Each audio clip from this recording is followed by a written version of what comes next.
Tonight, there is less mystery surrounding the details of Governor Cuomo's new memoir. This after the book was leaked to the Times. What the governor has to say about everything from his failed marriage to his relationship with his father. And Sanford Rubenstein calling it quits. The embattled civil rights attorney has decided to drop the Eric Garner case, or it was decided for him. That as he fights rape allegations.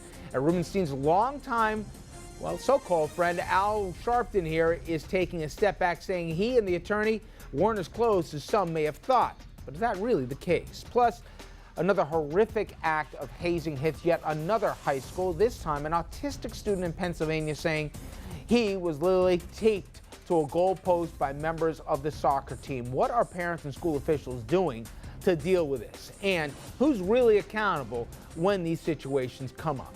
Good evening, everybody, and welcome to RFL. I'm Richard French. We'll have that, my interview as well with Sean Eldridge coming up this hour, and much more. Thank you so much for joining us. Tonight, we begin in New York, where three officials who all have ambitions to either keep their job or get the other guy's job or stay relevant, they're all making headlines. Now, I'm talking about Governor Andrew Cuomo, U.S. Attorney Preet Bharara, and the governor's Republican challenger, Rob Astorino.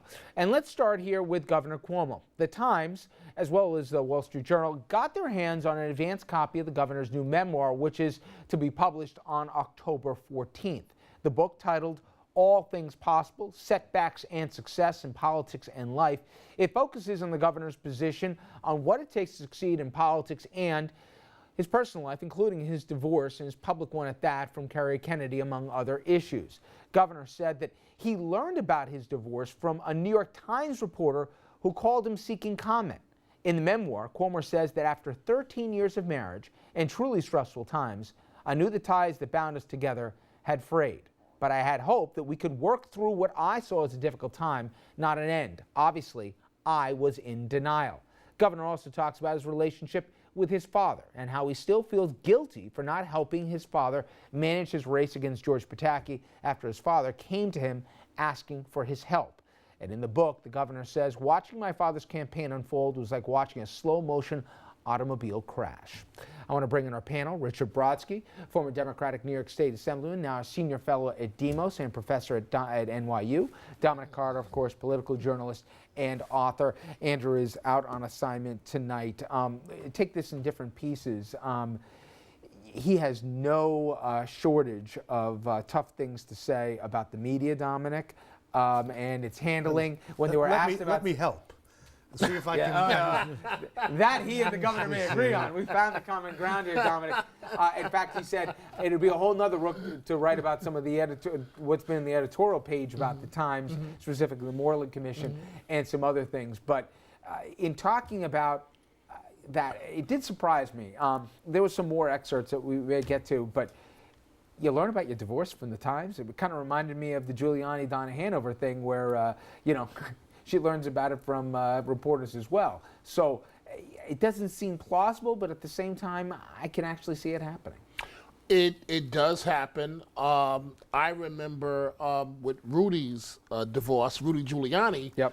and I was pushing something from Donna Hanover, and I got a call from the first deputy mayor, and he said, Dominic, what the hell are you doing?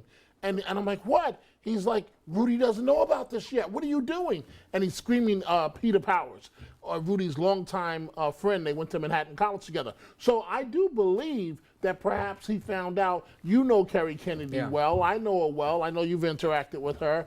She's a tough person in terms of, well, I remember talking to her off air about the divorce, and I hope I'm not revealing anything that's private. And she was like, Dominic, there comes a time where you just got to let something go. And that was her attitude.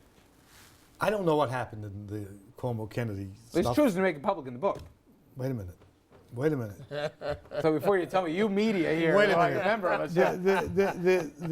So I'm not going to comment on that. Yeah. But I will say that these sorts of autobiographies released 3 weeks before a campaign. I'm not saying the governor is not telling the truth. I don't know. If he says it, we should assume it's the truth. Well, you know they're going to go to her for comment. On the other hand, yes, I don't know that any of this is history. This won't get listed in the nonfiction section of the New York Times best-selling list. And I think we ought to take it with a grain of salt. I will say this much. I was actually privy to the Cuomo campaign when it went down in flames after being up 20 points plus, if you remember, against George Pataki when people had never heard of the then Peaksville official. What people may or may not remember, I think you do, is there were other Cuomos involved in the campaign, but it wasn't Andrew. Andrew came in literally in the 11th hour and 45th minute with only less than a month to go in the campaign and took over everything. And whatever people think of him, he's a master campaign strategist. He literally ran his father's campaign when he was in his 20s. Grain of salt, too. Yes. Okay. He has had some very successful campaigns, and he has had the 2002 And he talks race. about that disastrous one where he went on to say, apparently in the book, Richard, that he, and what I was going to finish my story before you so rudely interrupted was that it was family against family in the end. Who was running the campaign, who wasn't, who took over for who, and there was a complicated relationship with father and son. That's been well documented, but in the campaign, he did defer to the son to run. The important part of this book is that it is changing the subject in ways that will help Governor Cuomo establish some sort of relationship with voters other than the sort of lackluster... What a coincidence. Yes, No, there's no coincidence. Okay, And to leak it to the New York Times, who he's been at war with, Yeah.